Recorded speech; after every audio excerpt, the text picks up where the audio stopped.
Anyways, so I'm recording this so that I have something to look back on once everything takes place.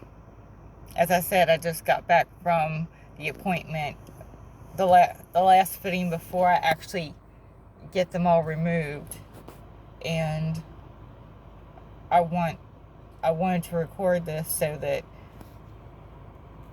I have something to review and look back on. Kind of wish that I would have taken a picture of myself with them on, but that's okay. But anyways,